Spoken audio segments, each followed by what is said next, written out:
So this is a space where we spend a lot of our time. I had that in Bangalore, so when we moved here, I had to bring it here. Let me take you to the spot where I spend most of my time. Let's get back in. It's freaking hot. We've had to give away a lot of the trophies. We had like boxes and cartons of trophies.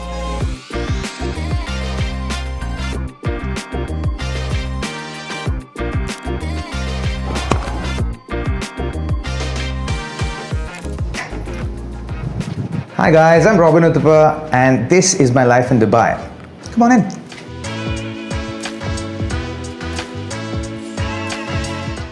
You have a beautiful house here. Thank you. And tell me, what's the first thing you do when you walk into your home? First thing, get attacked by the kids, of course. It's always lovely when you come back home from travels or you've gone for a game of paddle or some meetings and they always come running to you, which is the best thing. Then we sit down and have a cup of coffee at home, which you guys must taste. So this is your living room right here. Yes, this is our living room. We come here and this is where we kind of settle in, but you can see the kids have taken over that corner. That's where they build their imaginary homes and all of that. So we let them have that as their little corner. Do you have anything in your living room which is of sentimental value? Oh yes, spin yourself around 360 degrees and you'll see that painting there. That painting is something I'm very, very sentimental about. That's actually made by an 8-year-old girl. She's an incredible artist. Her name is Akian Kramek. I have a special attachment to that painting. We won't have enough time to talk about it, but I had that in Bangalore. So when we moved here, I had to bring it here. So it's here. It goes everywhere with us. And can you tell us, what does your daily routine look like? Daily routine, I try and drop the kids about twice a week at least to school. Because I'm a night person and my wife's a morning person, and then so we kind of manage it that way. But predominantly a lot of work, a lot of meetings. I've moved slightly away from cricket. I'm in the life coaching space now, so I work with clients and athletes and corporates with performance coaching, leadership coaching, men's mental health, and modern masculinity coaching. Yeah, so that's what I do. But come, let me take you to the backyard. It's a little hot, but let's show you where we spend a lot of our time.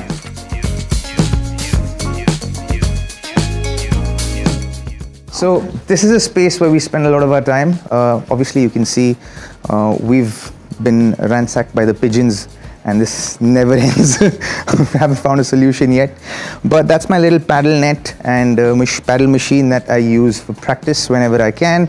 And the pool gets used, especially a lot more than in the winters than in the summers. But this is a spot where we kind of chill as a family and play a lot of, backyard cricket as well, paddle as well, and a lot of time in the pool as well, which is one of our favorite spots in the south.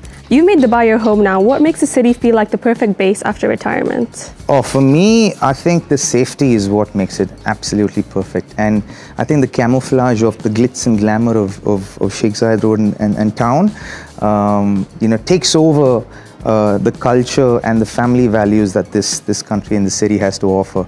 And for me, I think it's second to none. It's incredible. The kids are absolutely safe.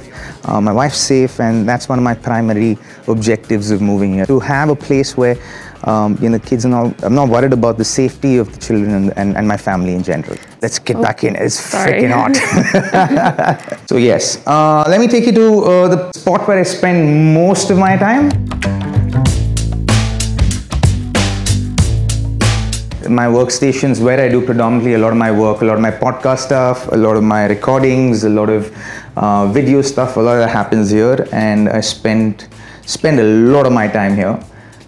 So every time my little daughter comes looking for me, she walks right in here, she checks here, if I'm here first, and then goes anywhere else in the house. And if you had to pick one cricketing moment that defines your career, which one would it be? Oh, there are plenty, but I would have to say the World Cup, winning the World Cup. I think that for me was, a memory that will be etched in my mind and my heart for the rest of my life. Would you say that trophy means the most to you?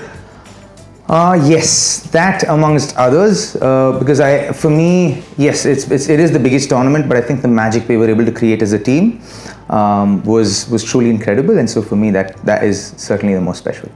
And do you maybe have a cricket bat that you've never thrown away? Yo, one? I probably have 10. And as a cricketer, do you have any superstitions before a match? Yeah, I'll show you. So, you know, when I go into grounds, I stand right at the boundary line and you see those little Toblerones on the ground? So kind of step out of them and step out with my right foot. It's just been a habit. I've never let go of it. I don't think I'll ever let go of it, even if I'm not playing professional cricket. And if you could speak to your 19-year-old self who's about to play his first ODI, what would you say to him? Ooh, that's a great question. I would actually say become more self-aware, and because that was one thing I think about and I wish I had a lot more of as a 19-year-old kid, self-awareness. Could you please take us through your trophies that you have? Okay. If you see those two Eklavya statues there, those are actually Karnataka state awards that both my wife and I won. So she was a former international tennis player as well. So we both won the highest state awards for athletes in our respective states. So in our home state, and that was Karnataka. So both of us have that there. A lot of her trophies, a lot of mine. In fact, a lot more of hers, because she's actually she used to be an incredible tennis player. She actually holds quite a few records in India, but we've had to give away a lot of the trophies because she just had so many. We had like boxes and cartons of trophies, and then one day we were like, okay, can you pick your favorite ones and we'll just put it up there? And then she picked the ones that she was most sentimental about. But a lot of them are from the IPL, playing for India. Some medals that stay in the locker because they just like they're worth their weight in gold, more from a sentimental point of view. But yeah, a lot of fond memories in there. You seldom go into it, so thank you for asking me that question. You played in the IPL league. Would you say you have a favorite team that you've played for? Very hard to pick favorites when you've played for 6 franchises, but I'll pick 3 of them, which mean the most to me. Certainly RCB, because that was the first team where I felt like, okay, I felt one with the fans, and then I was really sad that I wasn't picked back by them. But then I went to KKR and then built that bond with the fans again, and for me that again was really special. And finally CSK. Again, I think my unity or my bond with each franchise was based on the amount of bond I was able to create with the fans. And so for me, with these 3 franchises, I was able to really build a bond with them and have almost like a relationship with them, so which was really special to me, which is why these are my 3 favorite teams. And if you had to choose a sport other than cricket to compete in, what would it be and why? Paddle. I'm obsessed. So you'd find me in all the different courts and alcools on Sheikh Zayed Road, because I am smitten by the sport. I probably love it maybe 1.5% more than cricket at the moment, because I'm madly in love with the game, and my wife understands it, because a lot of my competitive juices, creative juices are kind of expended there. So this need for competition, which is always there as an athlete, I'm able to satiate that through the sport, and I adore the sport. For me, it's like cardio chess. Like this interview can go on for hours if you talk about paddle, guys. So let me take you to another favorite sport of ours upstairs in our living room there.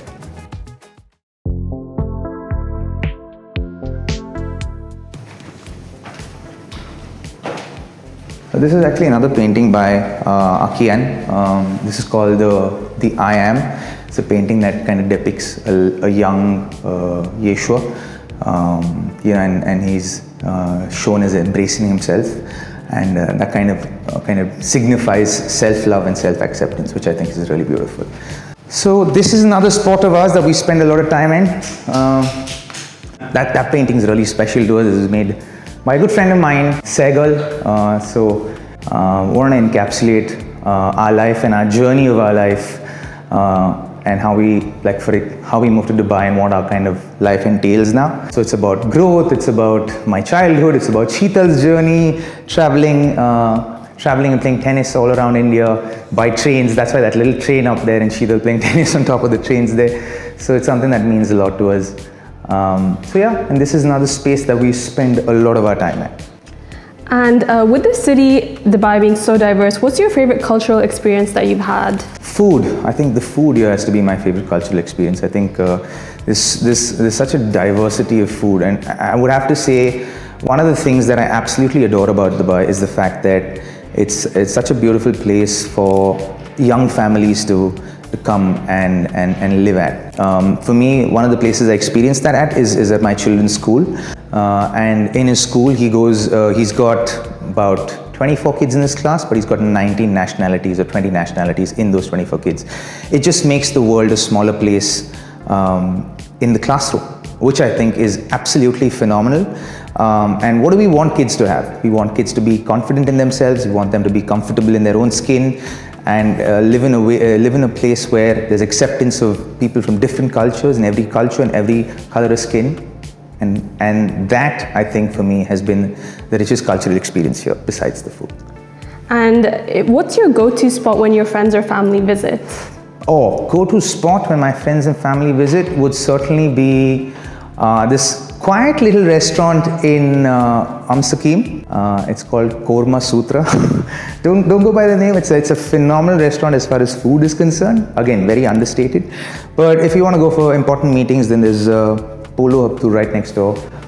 So we go there for meetings. There are brilliant coffee shops, great bars as well. So 1 or 2 spots that we actually go to.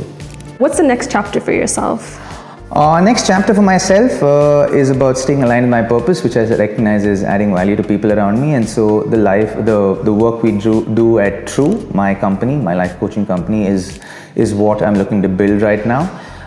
So it's either passion or purpose. So either cricket or paddle, or doing my work with True, and to be able to help leaders, to be able to help build teams, to be able to help people with mental health, and especially men with mental health, and then with modern masculinity coaching. So these aspects are something that really inspire me to go out there and live a fulfilled life.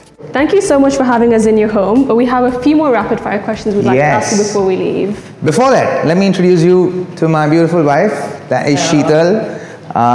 Sheets is also obviously the boss of my life. Sure. She always calls herself the big boss.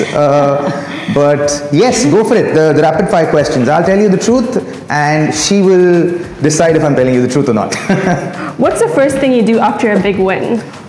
First thing I do every time after a big win is call her up. If she's with me, then I kind of try and go and celebrate with her and the kids. If not, the first thing I do is call her up. And what's your favorite cricket ground? My favorite cricket ground? Oh, that's actually a very tough one. For me, I would have to say the Brabant Stadium in Mumbai. What's one word to describe your cricket journey? One word to describe my cricket journey would be fulfilling and purpose-driven. Are you a morning or a night person? Oh, absolutely a night person. What do you think? Yeah, like too much, I think, a night person. Of a night person, yeah. And she's a morning person, so kind of balance each other out. And do you have an emoji which would describe you best? The hug emoji. The hug and the heart emoji. That describes me best. Netflix or cricket highlights? Cricket highlights. It used to be Netflix. Yeah, I mean.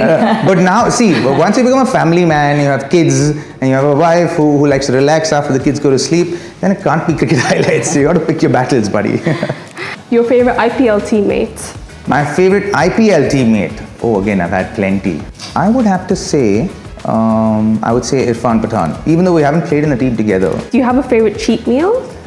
Oh, I have plenty, but I will tell you where you get the best lamb shanks in Dubai. There's this little, I wouldn't say little, but there's this old restaurant called Al Damyati. I reckon it's the best lamb I've had in my entire life. And I would take anyone there. Anyone who feels like eating lamb, Al Damyati is where I take them. And is there a cricketer that you still text often? Yeah, quite a few. Some of my childhood friends, Irfan, Raidu, Suresh, Piyush Chawla, RP Singh, Dhoni. So yeah, the conversation always keeps flowing. Perfect. Thank you so much for having us. It's been a pleasure. Thank you guys for coming over. Thank you guys for giving me the opportunity to share what my life in Dubai is like. And we love in Dubai, always.